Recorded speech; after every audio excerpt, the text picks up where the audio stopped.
Seguinte, para introduzir a sociologia, a gente tem que pensar em algumas coisas que são interessantes. Por quê? Porque a sociologia é uma ciência nova. Dentre as ciências humanas, certo, e suas tecnologias, a sociologia ela tem características particulares, especiais e, desculpa, estou puxando para o meu lado, tá? Fantásticas. Fantásticas por quê? Porque levam o ser humano a desenvolver uma coisa chamada criticidade.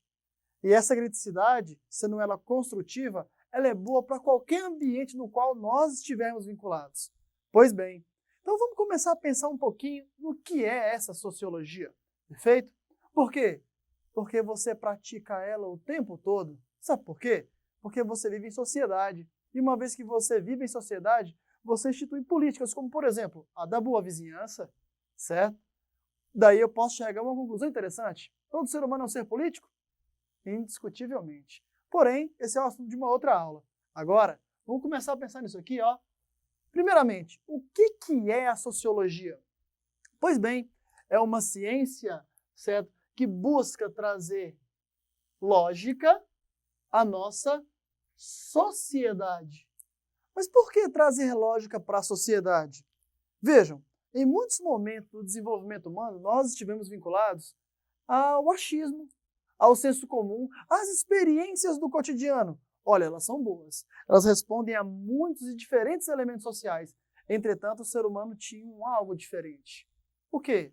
Curiosidade. E essa curiosidade ajudou a desenvolver vários outros campos acadêmicos. A matemática, a física, a química, a biologia e, por que não, a sociologia? Já que nós olhamos para vários outros campos acadêmicos diferentes. Por que não olhar para o social? Porque o social tem muita coisa interessante para dizer. E, enquanto ciência, a sociologia vai trazer o que para essa ciência? Razão. Que tipo de razão? A razão acadêmica. Perfeito? Pautada em quê? Lógica, razão, sentido, epistemologia e metodologia. Metodologia. Conceitos esses que você também estuda onde? Lá na filosofia. Olha, o que eu vou tentar dizer para vocês em um aspecto bem significativo é que por mais que eu esteja falando de sociologia, eu também estou falando de filosofia, de história, de química, de física, de biologia. São como os dedos da minha mão. São todos dedos diferentes, mas eles são todos complementares, todos auxiliam uns aos outros a poder compor esse corpo maior que é esse corpo que vos fala. Isso é ciência. Logo, onde eu quero chegar quando eu digo para vocês o que é sociologia? A sociedade, ela nos impõe, ela nos propõe, ela nos sugere perguntas, às vezes bobas e às vezes bastante simples, mas que quando a gente para poder responder, a gente trava. Porque veja só, favela é local de pobreza? Favela é local de violência? Será que só há pobreza e só há violência em favela? Eu diria que é favela. Ou, olha só, uma nova definição e bastante interessante, que seria como eu posso dizer para vocês, a comunidade. Tá? Aquela comunidade lá do morro, que vocês atualmente chamam de favela, hoje tem uma visibilidade sociológica diferente. Por quê? Porque existem diferentes grupos sociais que habitam esse universo, a comunidade, e que não compactuam com a perspectiva do roubo, não compactuam com a perspectiva da possibilidade de se enganar o outro, da miserabilidade. A comunidade, ela suplanta o conceito pobre de favela, certo? E você encontra uma pancada de perspectivas diferentes nesse universo. Pois bem, a sociologia, estudo social, ótimo. Só que a sociologia também busca estudar esse social a partir de dinâmicas que são previamente subestabelecidas. Então não é eu acho, é eu estudei, eu li. Nós chegamos a conclusões. A matéria chamada sociologia, ela parte por esses princípios e são princípios bastante interessantes. Olha, por exemplo, nós temos sociólogos que são fundamentais para o estudo da sociologia. Um ótimo exemplo, Emile Durkheim, perfeito? Um sociólogo holista. Nós temos Max Weber, um sociólogo individualista. Eu perguntaria a vocês, do todo à parte ou da parte para o todo? Gostaria de dizer, os dois caminhos são possíveis. Quem foi que disse que na ciência humana nós temos uma resposta pontual, pronta e acabada por um problema social. Por isso, pensar a sociologia é pensar nas diversas formas de se entender eu, você e o universo que nos rodeia. Porque nem sempre ele é o quê? Bonito, lindo, agradável, gentil, sutil. Em muitos momentos ele é duro, grosseiro, rasteiro e exige da gente o quê? Uma capacidade de compreensão que nós chamamos de adensada. Por isso, a sociologia estuda o eu, o você,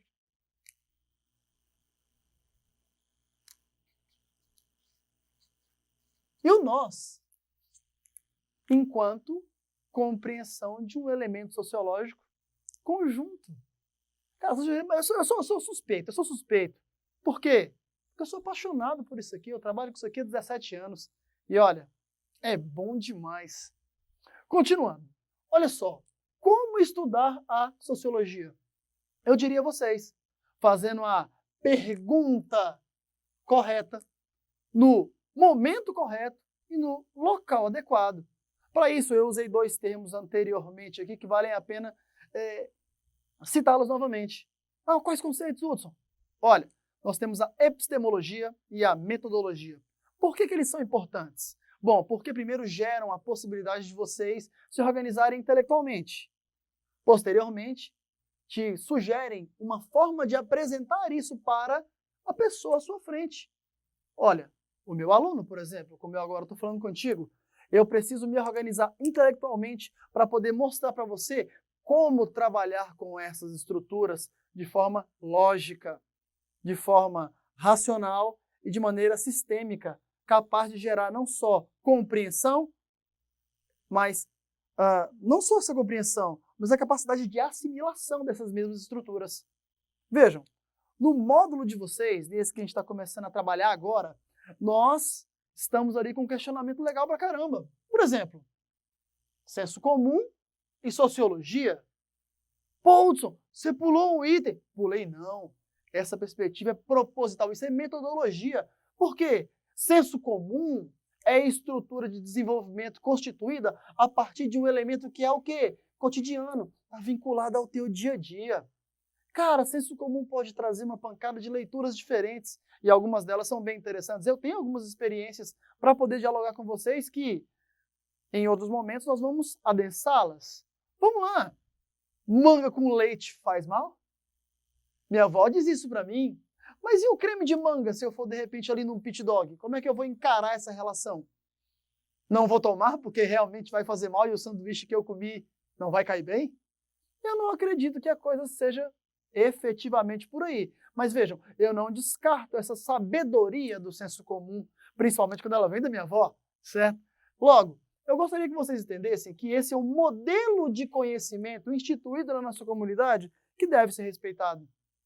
Porque ele pode trazer análises sociológicas que, de repente, só prezam pela proteção do indivíduo. Vejam, a minha avó, quando falou para mim que manga com leite fazia mal e eu era um adolescente, ela não queria necessariamente gerar, nossa, uma leitura equivocada, nossa, avó, e aí, o que eu penso, o que eu faço? Não, ela só queria evitar que eu passasse mal. E eu tenho que dar graças a esse tipo de atitude. Logo, minha avó é indiscutível, certo? Agora, vejam, como é que você pode gerar senso comum na área rural? Nossa, quando o sabiá canta, é porque talvez seja a hora de começar o plantio. Nossa, olha, os primeiros ventos frios do mês de maio. Nossa, vai começar o inverno. Nossa, está na hora de parar a perspectiva do plantio. Pois bem, como é que se constitui o senso comum? A partir de uma coisa que o ser humano sempre fez e sempre vai fazer em todo o seu desenvolvimento histórico. Observação. Aquilo que você está fazendo agora, me observando, tentando me compreender, certo? Tentando gerar uma forma de gerar compreensão dentro de si. Pois bem, é isso que nós estamos procurando, uma capacidade de reflexão que consiga fazer com que você entenda o que se passa ao seu redor. Você está vinculado a sensos comuns.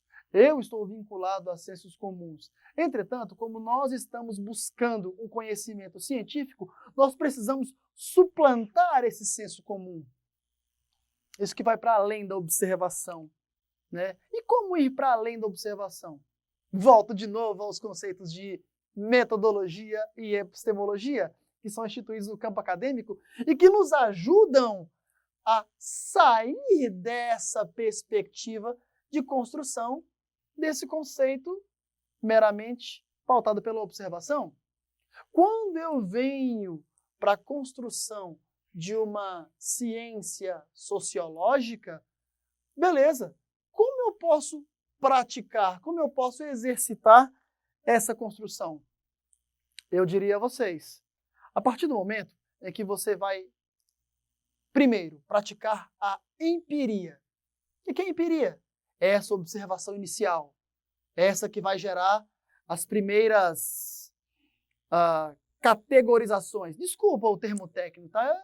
Termo técnico. É a famosa lei geral. Se você constituir a lei geral, você não precisa mais observar.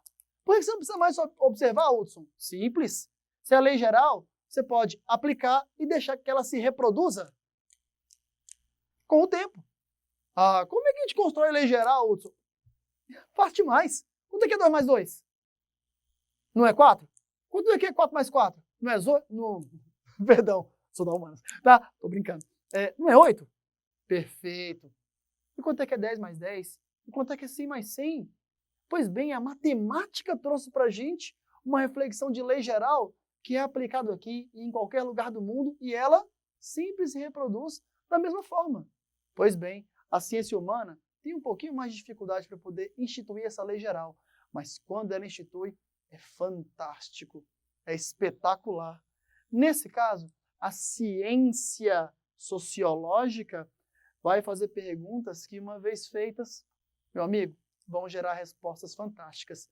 Nesse caso, nós temos, por exemplo, o Augusto Comte, que é considerado o pai da sociologia.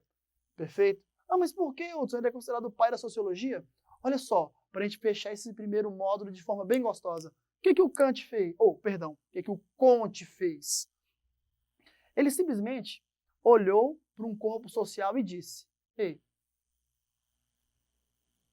comunidade, essa que você grosseiramente chama de favela, é lugar de pobreza? É lugar de miséria? É lugar de violências? Perfeito. Vamos lá. Um dado que é interessante. Você sabia que a cada 100 pessoas que são economicamente ativas dentro de uma favela, ou dentro de uma comunidade, né? Dentro de uma comunidade que trabalham, ou que deveriam estar trabalhando, a cada 100, 95 são pais e mães de família, trabalhadores e honestos? Pois bem, por conta de 5%, ou por conta de 5 desses habitantes dessa localidade. Todos os demais carregam nas costas a ideia da pobreza, da miséria e das violências. Poxa, eu vou para um lugar onde a maioria das pessoas trabalham, são honestas, são pais de famílias, certo? Honestos, trabalhadores e, poxa, por conta de 5 ou 5%. É justo chamá-los todos por todos esses nomes que nós convencionamos chamar? Pois bem, são princípios como esses que eu vou nortear para que nós possamos construir os nossos módulos subsequentes de maneira bem tranquila, tá bom?